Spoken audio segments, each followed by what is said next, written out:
Hello everybody, today's video is brought to you by the most persistent brand partner we've ever worked with, Wash and Go. When I think back to the first phone call I had with Mr. Wash and Go, I even said, why are you so persistent in getting me involved as an ambassador for Wash and Go? Do you know what they said? They said, because you embody everything our brand's about. And I thought, you're with it. You know what you're on about it. You're a brand about the town. Because when I think about Wash and Go, I think 2 in 1. And when I think about myself, which isn't very often, but when I do think about it, I think, yes, 2 in 1. Presenter, international sex symbol. I also find that Wash and Go is extremely fast and efficient as a brand to use. And, well, that's me as well. Just ask Mrs. Goldbridge. You know, there's nothing I can't do too quickly. And on top of that, when I think about Twitter, I think, well, effectively, in a very watered-down version, most people are replying to me saying WashAndGoBridge. So when I think about it, it really is a no-brainer. Mark Goldbridge, Wash and Go. A match like no other. Enjoy the clip. I think it's referees should be assessed on their mental behaviour as well, and that's just irrational to send somebody off like that in a game like this. Like I say, millions and millions of people watching it, and you let your ego run away because somebody's sworn at you or ignored you. It's a game of bloody football, mate. It's a yellow card. If he does a stupid tackle again, you send him off then. You don't send him off just because he doesn't come back to you after the bloody foul. You know, Billy Lyons, thank you for the super chat there.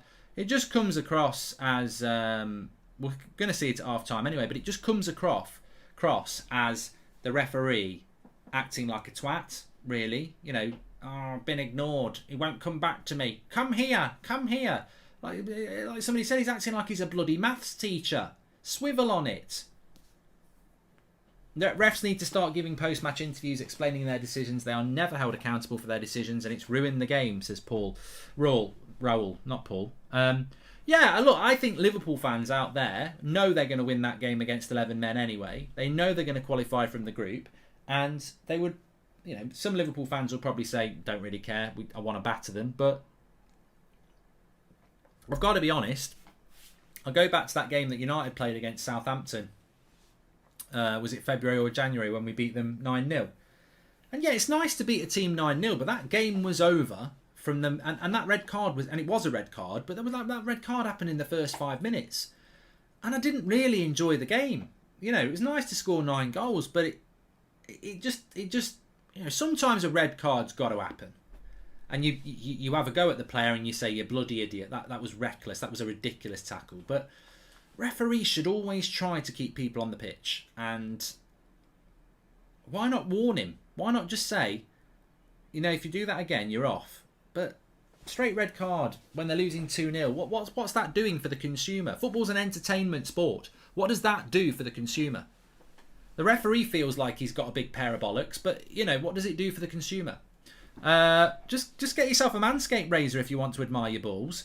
Will Ollie get the sack if he loses to Shitty, says Smart. I don't know, but we're going to be keeping a strong eye on the Man City game in the second half, because we've been talking a lot about the Liverpool game, and I think the Man City game is the game to keep an eye on in the second half, because obviously it's 1-1 in that game. So we'll keep an eye on Liverpool as well. Ref needs to start. I've done that one from Roll. Thanks for all the super chats that have been coming in as well. Appreciate that. Make sure you subscribe, bottom right hand corner. Mark, it was 5-0. What are you talking about? Why is everyone saying 5-0?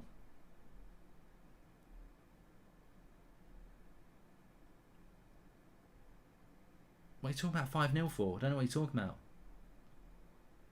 I've never mentioned anything about 5. What are you talking about?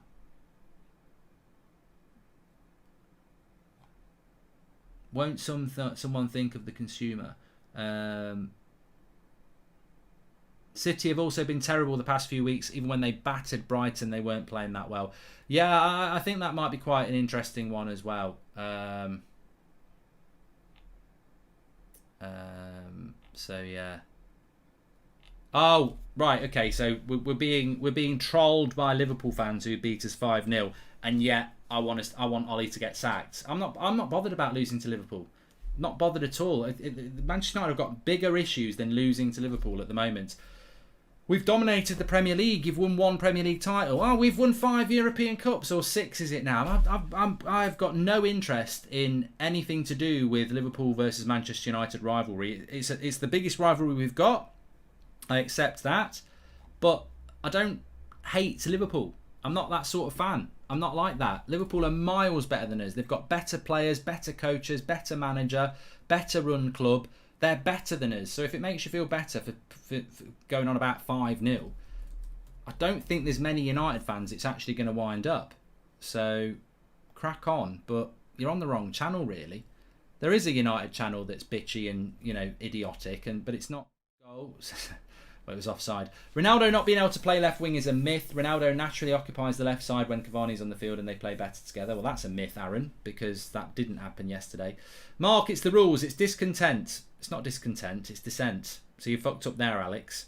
Might be a big game, but by the letter of the law, it's a red. I think Felipe is an idiot for not just accepting it, says Alex Holt. Mate, this is why the referee will not be held accountable, because by the letter of the law, if you swear at the referee, you get sent off. So the referee's ruined that game. UEFA will back him. But if you're playing any game of football, whether it's Premier League, Pub League, and you say to the referee, oh, fuck off, ref, that's a red card because it's foul and abusive language and it's dissent. But I'm telling you now, every level of football I've played, referees get sworn at. And good referees know that's just competitive people venting. And they don't do anything about it. And this referee has decided to do that. And I actually think genuine Liverpool fans will be a bit disappointed themselves because it's taken away from the game a little bit. But Liverpool were going to win the game anyway. Of course they were. Of course they were. Potato Zone says, show respect to the ref. Simple as that. No excuses for it. Look, mate, the game's already over anyway. Liverpool are going to win it. But I'm just watching it back here. So there's the trip and it's a yellow card. He's ran away quite a bit. He turns around. He keeps walking backwards.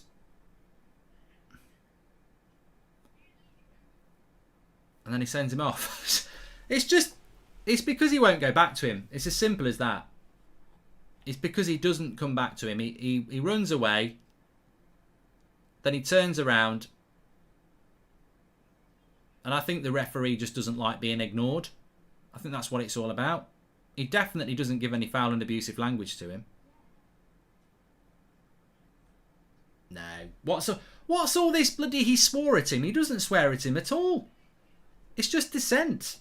It's pure and simply. There's no cursing there. You can't see any bloody cursing. But by the letter of the law, they'll say sent him off.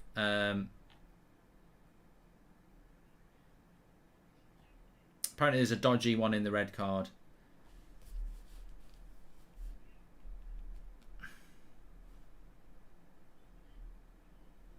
Okay. I see what that was all about. Uncle Fester sent you, didn't he?